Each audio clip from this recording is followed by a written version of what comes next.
You stand accused of violating the Galactic Concord. How do you plead?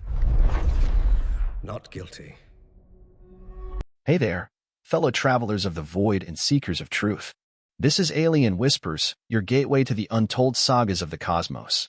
If you find yourself drawn to the mysteries between the stars, make sure to hit that subscribe button and share this transmission with other curious minds. Your engagement helps us broadcast these whispers to every corner of the galaxy. Now, dim the lights and prepare for a tale that challenges perception. The Declaration descended upon the Grand Nexus, not with the typical fanfare of council pronouncements, but with a chilling, calculated finality. Within the gleaming, crystalline dome of the Stellaris Conclave, representatives from 100 worlds floated in grav chairs, their forms varying from iridescent, gas-filled orbs to segmented, chitinous beings. At the central projection, bathed in the soft, pulsating light of countless star maps, the prime arbiter, Xylos, a towering figure of interwoven obsidian and emerald plates, raised a slender, three-fingered hand. His voice, synthesized into every known tongue, resonated with an unyielding certainty. In the matter of soul, 3, designated Terra Nova by the Terran species itself, this conclave, acting with the unified authority of the Pan-Galactic Accord, finds the Terran collective inherently unstructured, emotionally volatile, and a fundamental disruption to the established cosmic harmony. A low hum, like a distant swarm of kinetic charges, rippled through the chamber.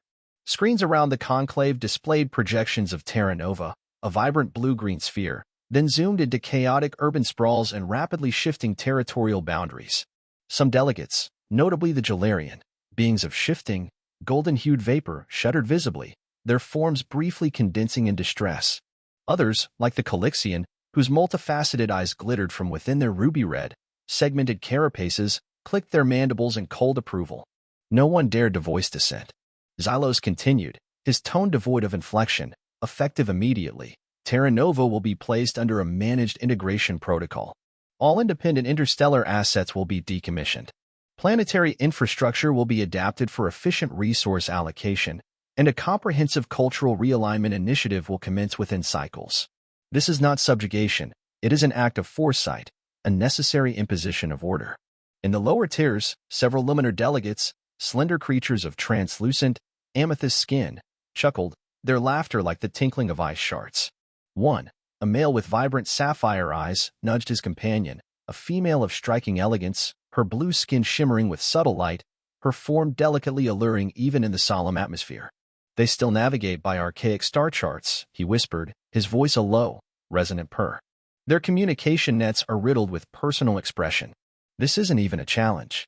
The female luminar, named Lyra, merely watched the projections, a flicker of something unreadable in her deep eyes, a fleeting shadow that barely touched her perfect features.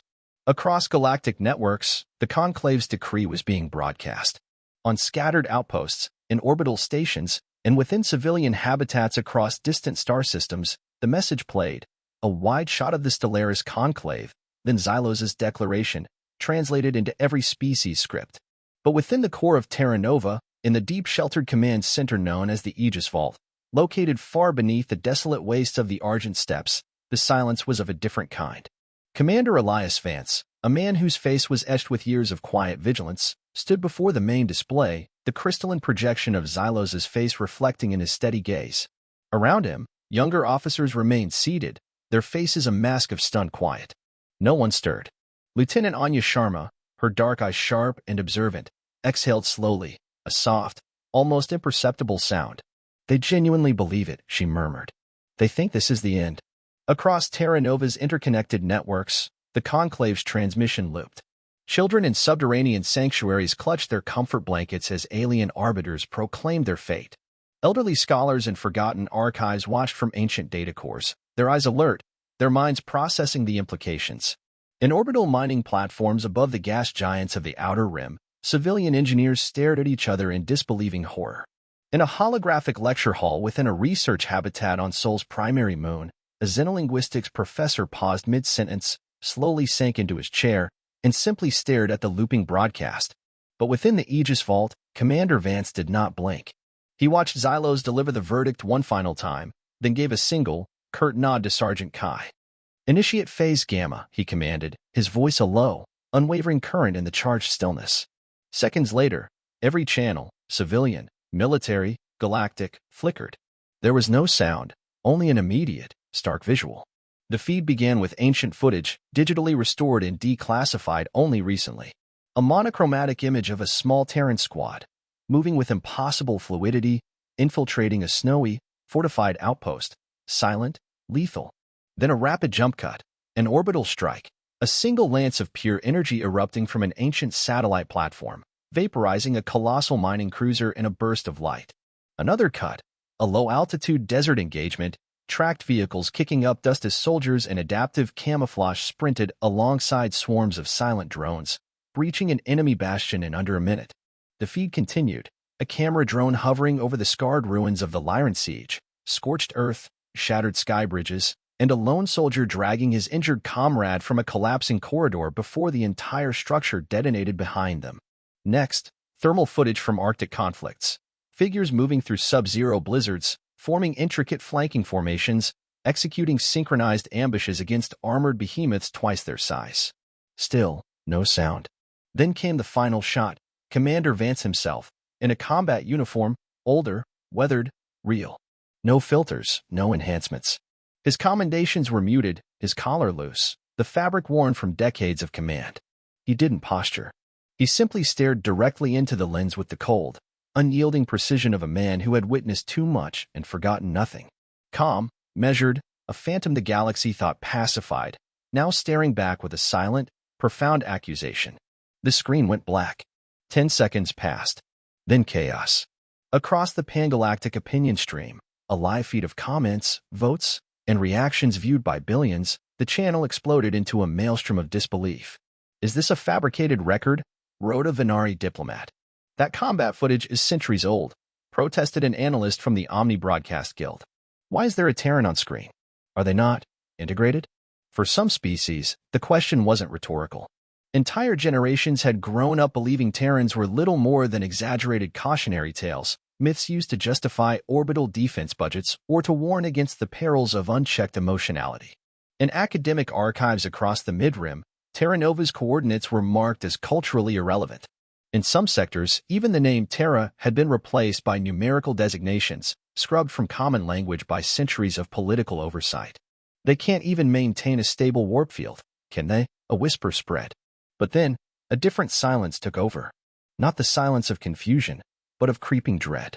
Among the Chronos, a race of orange-skinned, crystalline archivists famed for their emotionless logic, one representative simply terminated their public feed without a word. The Cygnian hegemony, a species of emerald green tacticians whose bodies resembled complex, interconnected root systems, issued an urgent request for classified access to the full Terran military register, only to find every link encrypted or scrambled.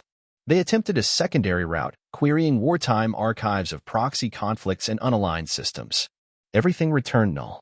Their analysts flagged a single, chilling conclusion: deliberate obfuscation. The Terrans hadn't just been forgotten, they had painstakingly erased their own trail. In orbit around Kepler, 92, a Luminar commander watched the video 3 times before whispering to his adjutant, his blue skin faintly darkening with unease. I served in the Rylosian War of 742. And those tactics, they were not simulations. That was muscle memory.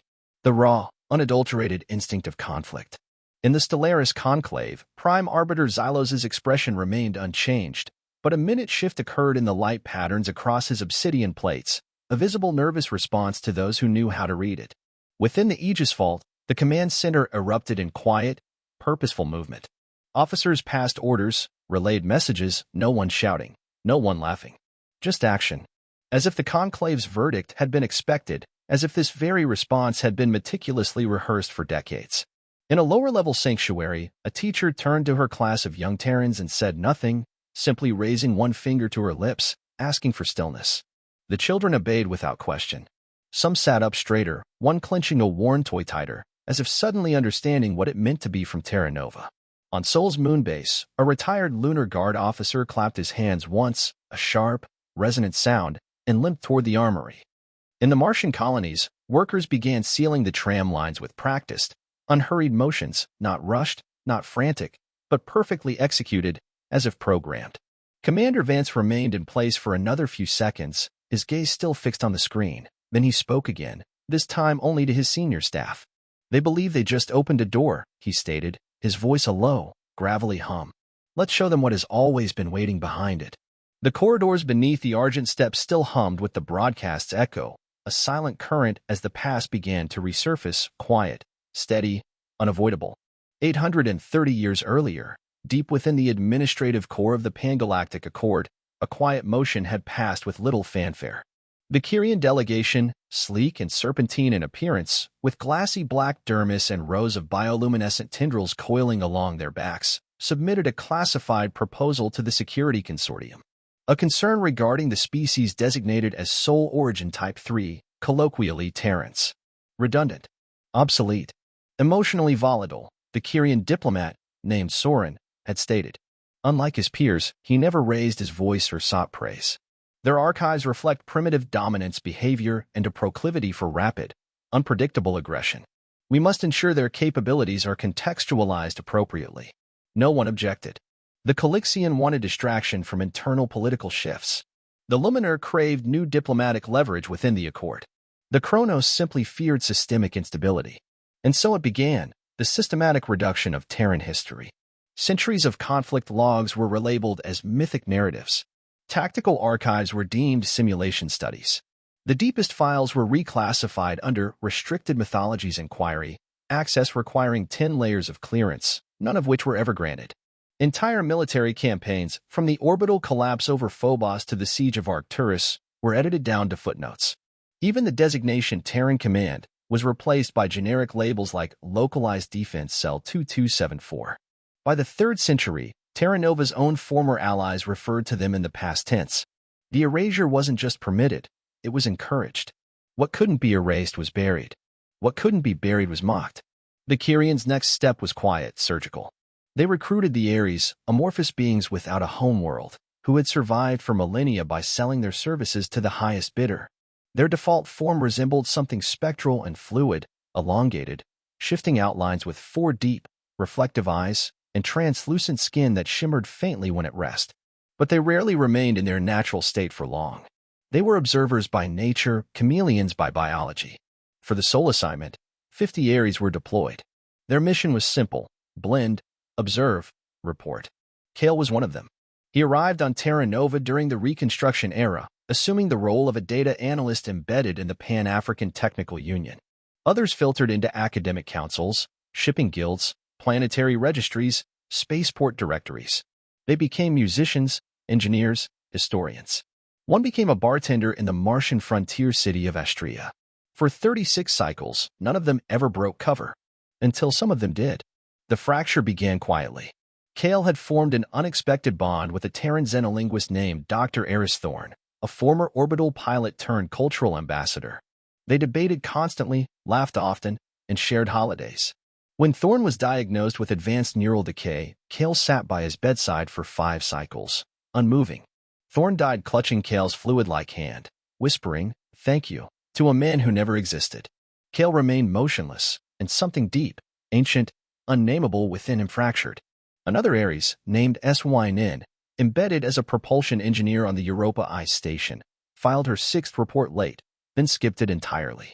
Lyra, the elegant female Ares posing as a cultural liaison aboard the Titan relay station, disabled her own transmitter and archived her unit. She never explained why. During a private meeting in a subterranean safe house in Neo Jakarta, 5 Ares gathered around a low table. None wore disguises. "You are getting too close," hissed Tyros, one of the purists, his form rippling with agitation. "We were not sent to empathize. We are observers." Kale's deep eyes did not waver. "No. You were sent to follow orders. I was sent to understand." "And I did." Tyros's fluid limbs flexed uneasily, his posture defensive. "You are falling for them." "I am recognizing them," Kale replied, his voice calm, "something you refused to do." The room fell silent. What followed was a cascade of silent decisions, not coordinated, not ordered, but chosen. 12 Ares cut their feeds entirely. 5 married. 9 had children who would later carry genetic blends that no one had ever documented. Some disappeared. Others, for the first time, walked openly into Terran military outposts and removed their disguises. At one such meeting, deep in the Andes forward base, General Helena Vance, Commander Vance's grandmother, a formidable, silver-haired veteran of the last Lyran incursion, stood face to face with Kale, now in his true, shimmering form. The chamber fell quiet as the alien hesitated. General Vance didn't move. She simply extended her hand. "Either you are already one of us," she said, her voice steady, "or you haven't understood what it means to be Terran." Kale looked at the hand. No weapon. No data chip. Just trust. Then he took it, his fluid form firming slightly at the contact, and didn't let go. Days later, the first data transfer took place, a hybrid camouflage system built using biomimetic sequencing, layered over quantum disruption fields. Not just invisibility, but total refractive disappearance. It was a gift and a warning. Soon, Kale and 2 other Ares stood before General Vance and her inner command. The briefing was short. "They will come," Kale stated, his voice a low thrum. "But not alone. Kyrian influence has grown in the Accord. They will rally others to strike with them." General Vance leaned back in her chair, her eyes dark, knowing. "And what will they believe about us?" Kale replied without blinking, "That you are fractured, unevolved, desperate." General Vance gave a brief, tight nod. "That will work." The Terrans laid out their strategy. The Ares would deliver their final report to the Pan-Galactic Accord, but stripped of all post-Accord cooperation. Without revealing the hybrid technology or the active battle doctrine humanity had refined over centuries, a false report was prepared.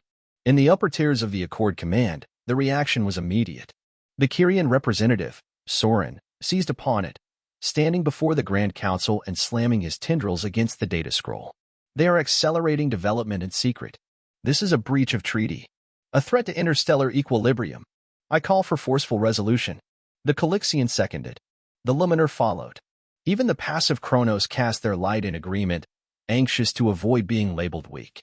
Within a cycle, authorization was granted. 3 fleets were summoned, each from a different quadrant, each composed of species known not for their intelligence, but their aggression.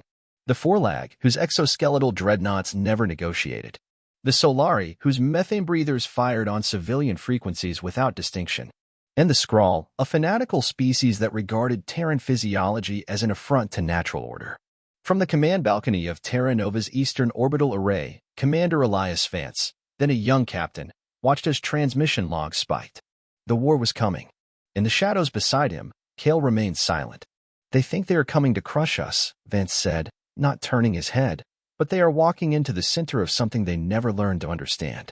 Kale finally spoke, his voice low, almost a whisper. "They think they are coming to destroy you." He looked up at the night sky, the black canvas between the stars. "They are not invading," he said. "They're arriving right on time."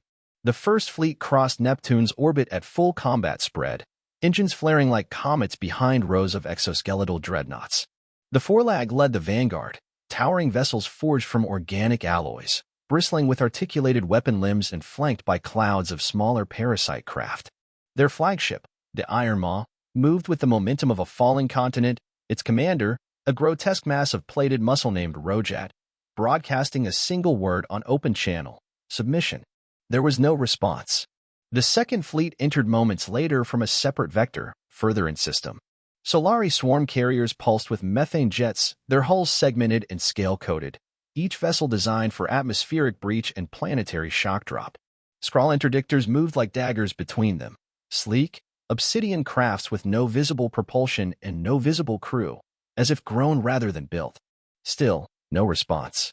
What the alien commanders expected was resistance, retaliation. What they found was nothing. No defensive satellites spun into firing position. No alert beacons flared from planetary rings. No fighters emerged from the asteroid belt. The system was open. Broadcast frequencies idle. Proximity sensors active but unshielded.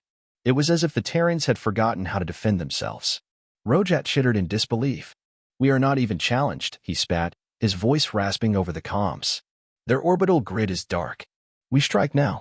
Burn their moons in their home world before they stir." The order was given. The fleets advanced. They passed Mars, and then the system blinked.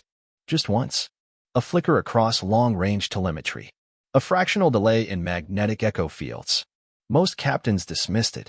Those who didn't were already dead. The first Forlag cruiser disintegrated without warning. One moment intact, the next a collapsing blossom of pressure and ion fire. The detonation tore 2 interceptors in half and shredded a command frigate's forward array. Seconds later, 4 more vanished in tandem, No projectiles, no launch origin, just erasure. Solari commanders panicked, calling for spectrum sweeps and pulse triangulations. Their signals reached no target because there was nothing to detect. No engines, no energy trails, just results. Above Saturn, colossal towers buried in the methane cloud canopy began to awaken. Towering barrels of silent plasma accelerators, long dismissed as weather stations, unfolded like blooming flowers. They fired in sequence, horizontal arcs of compressed heat slicing through dozens of vessels in perfect geometries. A Skrull frigate attempting a retreat vector disappeared in mid-burn, leaving no debris. Aboard the Iron Maw, Rojat bellowed for a full combat retreat, his command voice scrambling over multiple bands. "They're cloaked," he shrieked. "They're invisible." The Second Fleet tried to scatter. The Skrull flicked into refractive space, attempting microfold jumps, but their exit points collapsed mid-transition, resulting in violent implosions that twisted entire sections of local gravity. The Solari fell back toward their own carriers, rallying in formation. They launched kinetic warheads, hoping to saturate local space, a mistake. The asteroid belt responded. Chunks of rock, seemingly inert, detonated. Fields of magnetic shrapnel and counter-impulse mines lit up the space between Mars and Jupiter, decimating half their formation in under a minute. Those that survived fled at full burn. Aboard the Vanguard, the Solari war leader, Herethfor, an amphibious, hooded creature with pale, fan-like ridges along his head, watched his screens dim to red. "This isn't resistance," Herethfor whispered, staring at the ruins of his fleet. "It is an extinction protocol, and we're not the ones running it." And then he shut the command feed down. Back in the Aegis vault, no lights flickered, no voices rose. Commander Vance stood with arms crossed, his expression unreadable, watching the engagement report stream across the sidewall in scrolling, silent text. The air smelled of ozone and stale coffee. Behind him, Lieutenant Sharma used a stylus to cross-check timestamps against movement windows. "They're retreating," Sharma said, her voice neutral. "They were never advancing," Vance replied. No one asked for confirmation. The trap had been sprung hours ago. Colonel Jax, a wiry man with sunken eyes and a permanent frown, stepped forward. "We're picking up isolated survivors from both fleets. Scattered vectors converging to grid point Theta 5. They're limping back to the third." "Let them," Vance said. He didn't smile. He simply turned back to the wall. Back in deep space, the remnants of the First and Second Fleet staggered toward rendezvous coordinates. 17 ships in total out of nearly 300. The rest were vapor, wreckage, or still spinning silently in gravity traps. Communications dead, navigation frozen. Some captains had already triggered self-destruct rather than be scavenged. The survivors reached Theta 5, a cold stretch of empty black near the Kuiper edge. There, they were met by the Third Fleet. Unlike the others, the Kyrian had not advanced. They had not fired a single shot. Their formation remained static, their weapons unfired, their hulls cold and unreadable. Dozens of ships, sinuous and dark, shaped like coiled predators, drifted in a calm, stable spread. Soren stood on the command dais of the Shadow Serpent, his eyes half-lidded, tendrils twitching gently in thought. He observed the approaching survivors, monitored their transmissions, and heard the fear in every clipped report. Precision. No source. Satellites disguised as debris. Invisible systems. Remote detonation. Entire fleet vanished in silence. He said nothing. Beside him, the communications officer, a Kyrian with a smaller frame and pale spine lights, asked, "Do we reposition?" Soren finally opened his eyes. No. This was anticipated. The officer hesitated. The attack? The reaction? "We needed a demonstration," Soren corrected. They gave it. Behind them, one of the Skrull survivors broadcast a request for fleet merger. Another sent a partial data dump of combat losses. Soren nodded once. Let them think that was it. He turned, stepping down from the dais and activated a sealed console. Inside, schematic projections of satellites, communication buoys, and orbital grid systems rotated in quiet motion. Embedded within them were the real tools: cloaked drones, hollowed data frames, virus clusters. Let them think it's over, he said. The real war isn't in their skies. It's already inside their systems. In the aftermath of the massacre above Jupiter, silence returned to the system exactly as planned. But the next wave didn't come with guns. The first drone came in cold, drifting with a dead transponder and fragments of scorch plating. Its hull bore the false scars of a shattered Solari Corvette, twisted and irradiated as if it had barely survived the slaughter above Jupiter. It tumbled along a natural debris corridor and latched silently onto relay node K-21, a ComSat orbiting high above Terra Nova's dark side. 3 seconds later, the node stopped transmitting. No alerts were raised. 2 hours after the battle, dozens more came. They slipped into decaying orbits or hovered in planetary shadows, mimicking wreckage trajectories down to the millisecond. Their cores carried Kyrian infiltration logic, encoded viruses, pulse disruptors, layered redundancies. And each of them operated on one principle: remain unnoticed until embedded. When they activated, it was never loud. One decommissioned mining drone near Titan's outer ring blinked red, transmitted a falsified software update to the civilian NAV array, and then self-immolated, scattering fragments with embedded relay loops that hijacked the nearest defense buoy. Orbital lanes began to shift. Slowly at first, then unpredictably. Then the lanes vanished.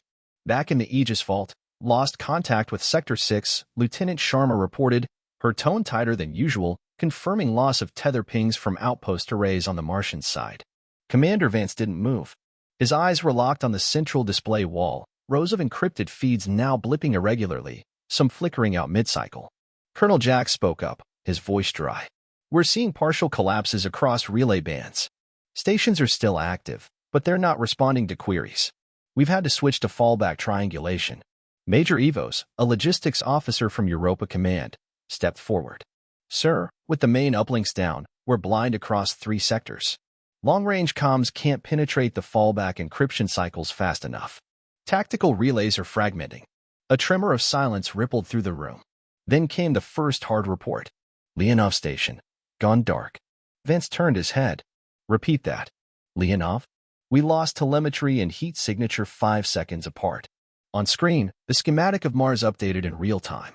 A red X pulsed where Leonov had orbited for over 600 cycles. Once the pride of Terra Nova's first true orbital command, Leonov had survived the Kuiper Mutiny, the Venus blockades, and the solar partition riots. Now, it was gone without even a screen. The system didn't even mourn it. Just one more light blinked out. A second later, the feed caught up. A frame-by-frame replay showed the station's power grid flickering, then with no warning, a pulse of internal heat spiking high and fast. Pulse separation occurred 3 milliseconds later. No incoming fire. No weapon trace. Just failure. Lieutenant Sharma looked up. No escape pods launched. Jax's voice dropped. How many on board? Evo swallowed. 112. Mostly administrative. 9 active duty officers. Nobody spoke. In the silence, the pressure changed. Vance stepped forward. His voice was calm. Lock down remaining command nodes. Isolate internal navigation systems. I want deadline relays re-enabled and confirmed. Anything not hardwired is now compromised. Sharma responded immediately, inputting commands in rapid sequence. Jax looked to Vance. What if this is just the beginning? Vance didn't answer. He pointed to the tactical grid map. Every relay collapse. Draw patterns. Find the source. A technician called out from the rear bank. Sir, ship-to-ship lanes between Neptune and Saturn are no longer syncing with grid alignments. Units in those lanes are reporting manual corrections. Meaning? Jax asked. Meaning navigation is failing. Back in orbit, the 4th casualty occurred. The nearest dawn, a hospital ship returning from the Saturn front, drifted 5 degrees off its corridor alignment and crossed into a low-velocity collision arc with a civilian fuel freighter. The alert system fired too late. Both ships exploded in a silent chain of flashes across the void, scattering flaming debris into the dark. Within minutes, 2 more mid-range destroyers vanished. One crushed by miscalculated gravitational slingshot. Another directed into a dead zone echo pocket where signals collapsed entirely. Sector 7 lost visibility completely. Back in the Aegis vault, Colonel Jack snapped to attention. We've lost comms with Hammerfall unit in lunar orbit. Static across all bands. Major Evo stepped forward, pulling data onto a secondary screen. Secondary defense grids locking us out. Multiple nodes reporting phantom override commands. We're trying to reassert control, but the firmware is shifting faster than we can patch it. Lieutenant Sharma paused her sequence. Sir, I think this is coordinated. Simultaneous collapse of command, navigation, and fallback layers. It's not fragmentation. It's infiltration. A younger officer in the corner, Lieutenant Park, turned from his station. His face was pale. We are under attack. A cold silence fell. This time, even Vance said nothing for a full beat. Then, with measured calm, he looked at the table. Begin containment. Jack stepped in. With what vectors? Vance didn't flinch. Local command. Visual confirmations only. No remote interface. No uplinks. We operate blind if we have to. Sharma looked up. Sir, we don't even know where it's coming from. I don't need to know where, Vance said. I need to know what we still have. Around him, the Aegis vault moved into action, slowly, as if under immense pressure, but steady. The map was redder now, and quieter. Outside the atmosphere, in the shadow of Mars, the last video feed from a defense drone caught a single image before vanishing, a cloud of debris shaped like a cruiser hull, opening like a flower, expelling thousands of micro-units into the orbital layer of Leonov's grave. It transmitted no signature. It didn't need to. Vance stared at the darkening board, his voice low. Pull black echo protocols from archive. I want all surviving battle groups put on local authority. No dependencies. Assume all top-level systems are compromised. Sir, Evos asked carefully, is this the fallback scenario? Vance didn't look away from the screen. We're there. In a far corner, someone whispered, it's happening again. No one answered, but in that moment, every man and woman in the room remembered stories passed down from earlier conflicts. The ones not recorded in public archives. The ones told by those who woke up screaming at night and never spoke of why. The line was cracking. Terra Nova was at war again, but not in glory and not with pride. This time, they were alone, and the dark was no longer empty. While command descended into blind containment and a system-wide blackout, far from the Aegis vault, on the broken corridors of Phobos, a flicker of resistance stirred. Pressure doors slammed shut behind them as the corridor lights dimmed to emergency red.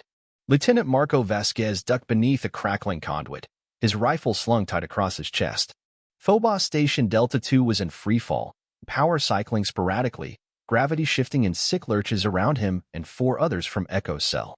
2 Marines, 1 systems engineer, and the 4th, a silent figure with a long cloak, hunched from a plasma burn across the shoulder. Kale, the Ares agent, stumbled, his translucent skin flickering through stress colors, from emerald green to fractured bronze. Vasquez caught his arm. Keep moving, the lieutenant said, more to the team than to himself. They'd been cut off for 40 hours, no uplink, no tactical feed, no confirmation of survival beyond their own oxygen counters. But the analog relay buried under Phobos's regolith, an ancient magnetic repeater from the early lunar colonization era, had pinged twice. Faint, but alive. So they ran toward it. A shudder passed through the station. Bulkheads groaned. Lights blinked. And then came the sound, metal on metal, distant and fast. Drones. Seal it behind, shouted Corporal Dax, spinning to weld a sliding door shut. Before the torch finished, the first drone breached. It dropped from a maintenance hatch above, shaped like a skeletal arachnid, armored in carbon-stripped plating, 6 limbs flexing in a twitching response arc. It locked onto their heat signatures and lunged. Vasquez pulled his sidearm and fired twice. The first round bounced off, the second hit the sensor cluster. Kale was already moving despite the burn, shifting his limb shape mid-stride, driving a spike of hardened chitin straight into the drone's core. It convulsed and died. Dax closed the seal. The passage fell silent again. They reached the relay chamber 12 minutes later. It was dark, cold. The chamber had been mothballed for 2 centuries. Dust floated in weightless clumps. At the center, a manual coil, 3 copper rings linked to a magnetic pulse engine that hadn't been activated since pre-unification. Engineer Rajat Patel dropped to his knees beside the console. We've got residual field in the main coil. If I can route from the thermal layer and trigger a pulse, we can send a short-range analog signal. Encrypted analog bandwidth. No risk of digital interception. Vasquez nodded. Do it. Kale sat beside a wall and exhaled slowly, his skin flickering to a dull gray-blue. Even if it works, he said, they may not recognize it. They will, Vasquez replied. It's old enough. Patel rerouted power. Sparks flew. He slammed a switch with his elbow and twisted the capacitor lock into place. The pulse fired. 100 meters above, embedded in a crumbling external array, a forgotten antenna lit green for the first time in generations. The signal jumped. Not far, but far enough. Back in orbit, a Kyrian drone circling above Phobos received conflicting navigational commands. It paused mid-flight, recalibrated, and exploded, its override core having been fed a reversed polarity burst from within the station below. Kale lifted his head. They're listening. A second later, every drone within 2 kilometers began to shift erratically. Some spiraled, some dove into the rock, some simply shut down. Sabotage successful, Patel muttered. We're clear for 7 minutes. Good, said Vasquez. Let's finish this. They moved through the shattered maintenance shaft leading to Control Ring C. Half the ring was depressurized, the other half under drone lockdown. They worked in silence, pushing through flickering hallways and melted consoles. 3 drones met them in the corridor, faster, newer, sleeker. They hit hard. Patel took a glancing blow to the leg, went down. Kale moved forward, intercepting one mid-charge. The drone lashed out, slicing open Kale's side. Vasquez turned at the sound of impact and saw the Ares collapse, one arm crushed beneath him, half his face shimmering with static from the trauma response. He didn't hesitate. Cover, Vasquez yelled, diving into the kill zone. He dragged Kale behind a pillar, ignoring the searing burn across his own arm where shrapnel had caught him. You're hurt, Kale rasped, his voice strained. You protected us for centuries in secret, Vasquez answered, reloading. Now it's our turn. You're risking your life, the alien said. You already did, Vasquez replied. I'm just returning the favor. The remaining drones closed in, but from the side corridor came twin flashes of blue. Dax and Patel re-engaged with improvised arc flares, shorting the last 2 drones mid-leap. The hallway went still. Patel limped forward. Ring C's control cluster is 50 meters ahead. They reached it. Manual override took 17 seconds. Kale, barely upright, keyed in a command string from memory, one he'd learned a decade ago but never thought he'd use. The sabotage loop reversed. In orbit, 5 more drones detonated across the system. Something changed. Deep under the sea of tranquility, an obsolete lunar relay came online. Its analog pulse echoed across buried cable lines. Relays long thought inactive. A magnetic field array responded near the Venusian outer ring, then another from Europa's crust. The signal propagated, and it wasn't just Phobos anymore. On an atmospheric rig above Saturn, a civilian operator named Chun Liang stood from his console, eyes wide. A man beside him, a short, balding mechanic with unusually slow breath, tapped the console twice. Liang looked at him. The man's form shimmered. Eyes darkened. Skin shifted to a vibrant blue. I'm activating, the Ares said softly. Protect your reactors. Then he was gone. In 6 other sites across the system, mines, labs, transport hubs, Terrans turned to longtime co-workers and saw them change. Not as enemies, but as allies. Each action restored a heartbeat, not a counterattack. A pulse of order.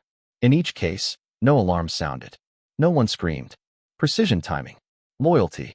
And at each control console, after the work was done, they left behind the same thing. A sigil burned into the metal. An angular symbol, like a fractured eye. The Ares had never signed their work before.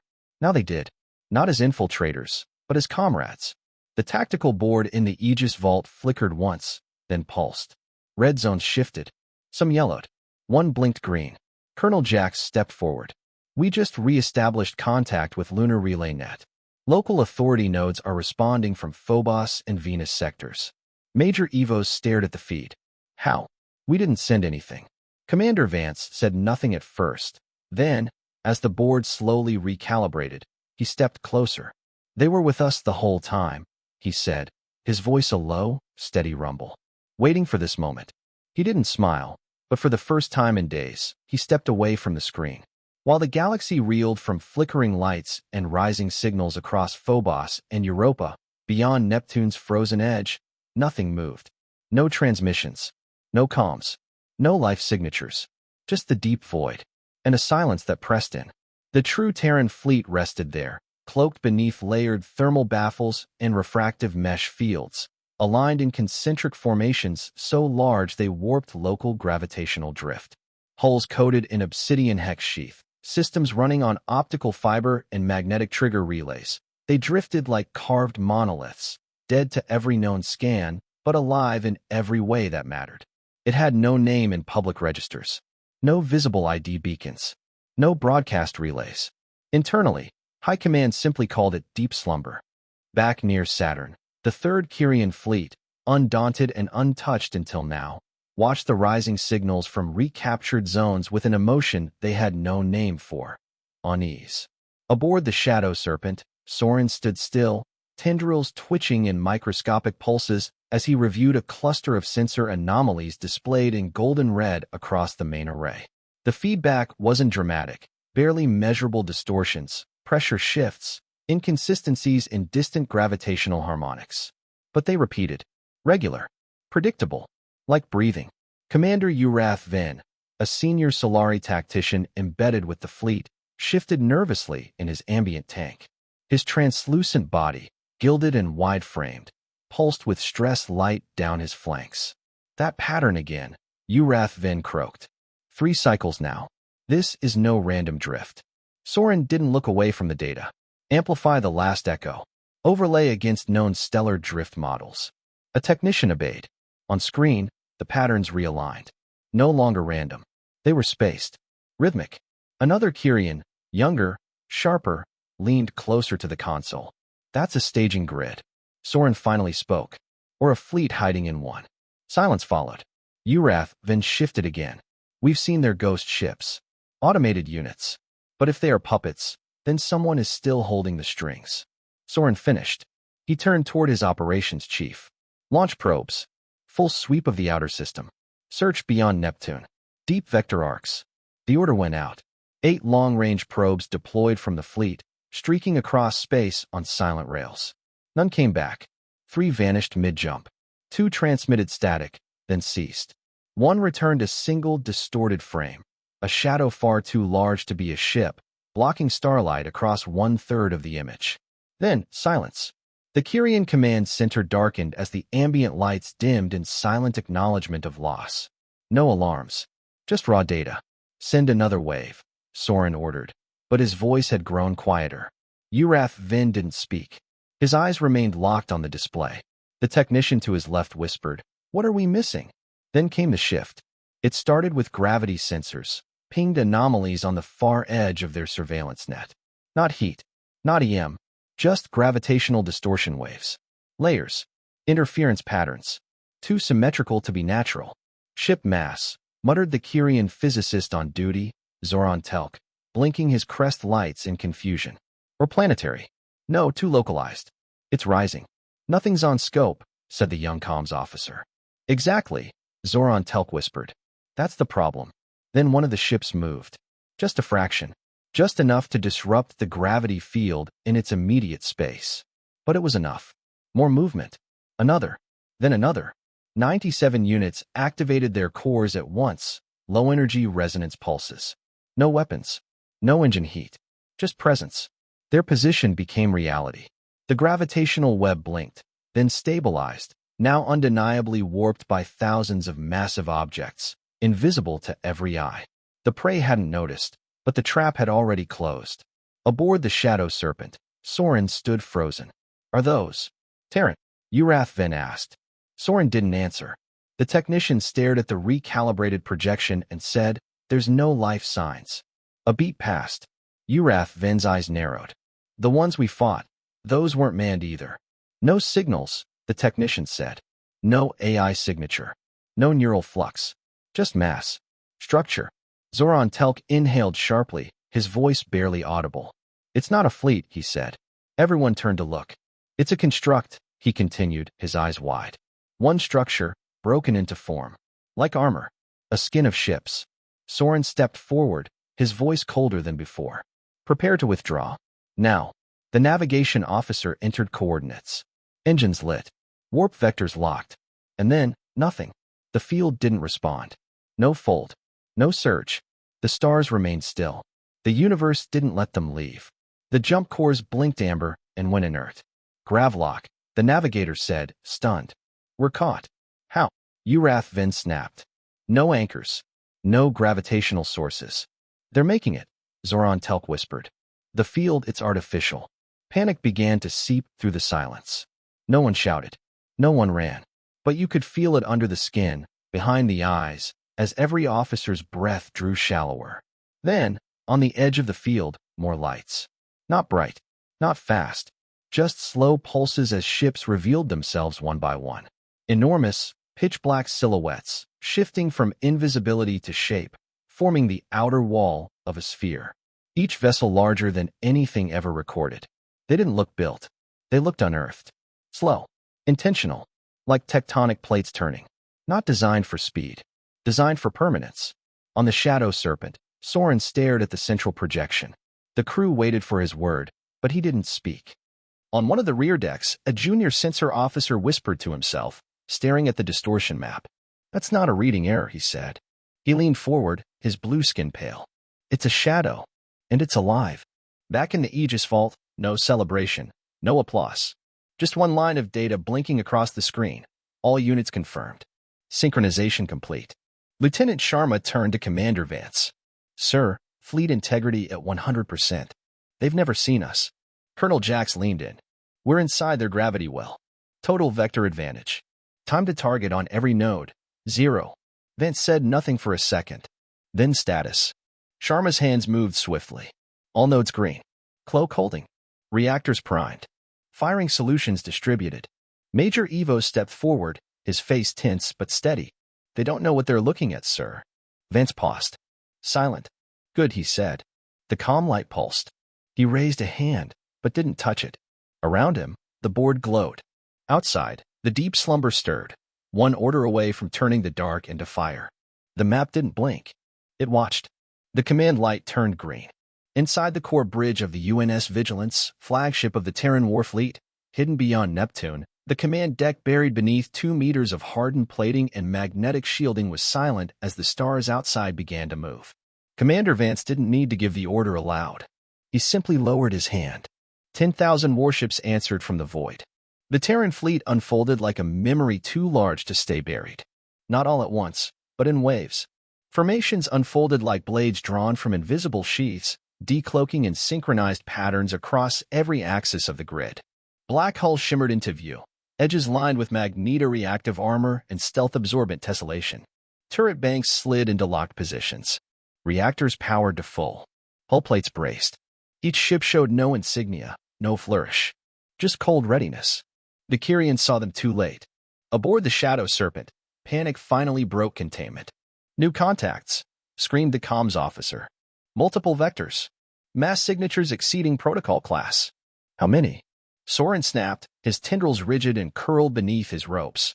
The technician stammered, "Thousands, sir. Up to 10,000 vessels. They're surrounding us." Zoran Telk's breath rasped through his throat sacs. "This isn't a response fleet. It's an extinction grid." Across the bridge, command voices rose, layered and desperate. "They're deploying in perfect hemispheric entrapment. We can't break orbit. There's no breach vector. They're everywhere." Urath Vin swam to the edge of his command tank, his eyes wide and clouding over. "We were blind from the beginning." On the Vigilance, Colonel Jax stepped closer to the tactical display. Encirclement phase complete. Outer perimeter locked. They have nowhere left to vector. Lieutenant Sharma turned. "Saturn grid is active." Vance's eyes didn't shift from the center hollow. "Engage suppression," he said.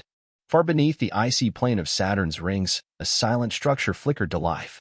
An ancient deep-well transmitter, co-engineered by Terran and Ares scientists decades prior. Its signal wasn't visible. It wasn't loud. It was absolute.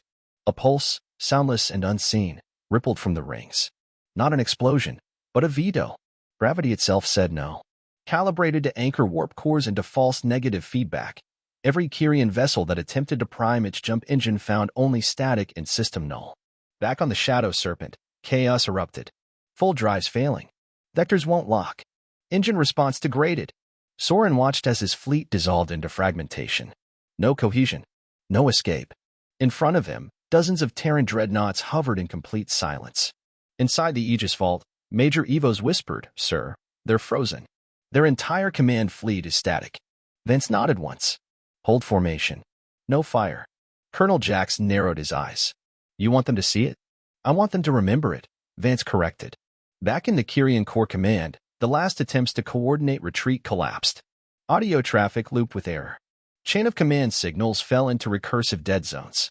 Automated systems ceased. One of the officers screamed in a fractured dialect, throwing his data slate across the deck. Urath Vin's voice cracked. We were supposed to crush them."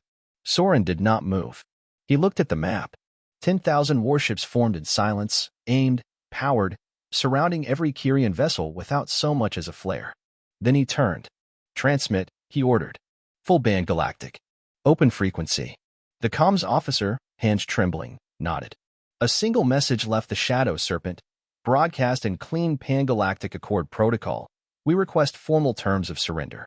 Back on the Vigilance, silence lingered for 1 beat, then 2. Somewhere behind the main deck, in the personnel corridors, a Marine leaned against the wall and let out a low breath. Sergeant Hal Brenner, 3rd Generation Lunar Force, looked to the man beside him, an old instructor from the last simulation series. 1,000 cycles, Brenner muttered. And they finally remembered who we are. Rogers didn't answer right away. He just looked at the stars and said, "They remembered because we made them." Across the observation platforms of the fleet, operators paused. Pilots held formation. Engineers froze in place. And among them, scattered across ships and control towers, the Ares watched. One, Kale, stood beside a Terran comms officer aboard the UNS Starweaver, his form no longer flickering between Terran and native. He stood as he was, tall, narrow, semi-translucent, bearing the scars of his own sacrifice. He closed his eyes as the Kyrian signal came through. Not in fire, not in triumph, but in memory. Aboard the Vigilance, Vance stepped forward. The Aegis vault dimmed. The map held steady. The circle was closed. Vance didn't speak. He simply turned away. And the galaxy held its breath, as if it had just remembered what Terrans were, and what they could become when left in the dark too long. The transmission began without warning across the known galaxy.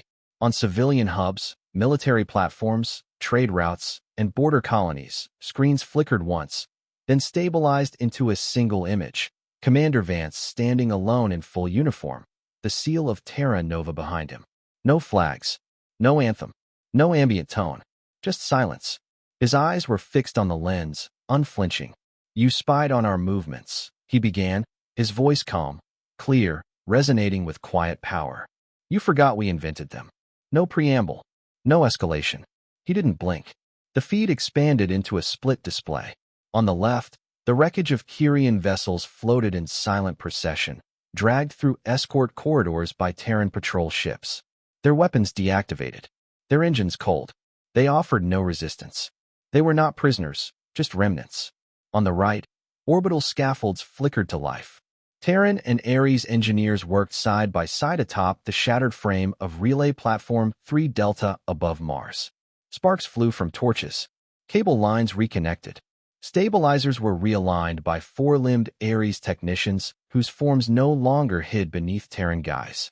They stood uncovered, unmasked, present. In a communications hub on Luna Prime, civilians gathered around a transparent screen as 2 figures came into view. Major Silas Brenner of the UNS Cosmic Whisper and Kale, the same Ares who had once infiltrated Terra Nova under the name Jacob. They stood above the fractured foundation of the Leonov station, the wreckage fused to the dusted red horizon behind them. Neither spoke. Brenner extended a hand. Kale accepted it. No salute. No translation. No need. One war ended. Another kind began. The screen held there, fingers clasped, firm, quiet, until the visual faded to black. Back on the central feed, Vance hadn't moved. He continued, his voice low, steady. "We've been called many things: primitive, unstable, obsolete, myths, a threat." He glanced away for only half a second, then locked eyes with the lens again. "And we listened. For 1,000 cycles, we listened." Now, the feed changed again. Footage from across the Terran sectors rolled slowly. Interior shots of recovered control rooms, soldiers lifting wounded civilians from collapsed corridors, Ares and Terran medics working side by side. One scene showed a group of children being led through the remains of a bunker in the Pacific Ridge, flanked by a tall, armored Terran officer and an Ares whose eyes shimmered gold under the emergency lights. The children weren't afraid. They looked up at both with the same expression: safety. Vance's voice returned over the imagery. "We didn't forget who we were. We chose silence, not surrender. Patience, not absence." Now the screen widened to show the Kyrian fleet drifting through Saturn's corridor, scattered and inert. Their ships now marked not with battle damage, but with escort tags, coded, logged, processed, orderly. And then came the final sequence. A camera drone operated from within the Vigilance hovered along the length of the Terran fleet, slowly passing beneath dozens, then hundreds, then thousands of hulls. Each ship held position without drift. No formation broke. No pilot turned. This wasn't for display. This was a declaration. The drone passed through the outer perimeter and into the central formation until it reached the Aegis vault itself. Vance stepped forward one final time. "This is your history lesson," he said. "Next time, don't rewrite it. Read it better." The final cut came without transition. Vance's image vanished. In its place, a message in clean Pangalactic standard burned into every screen. "If you want something done, do it yourself." The feed ended. Silence reclaimed the stars. Not the silence of absence. The silence of recalibration. On Kronos Prime, the Crystalline Archivist filed a new entry under first-class historical events.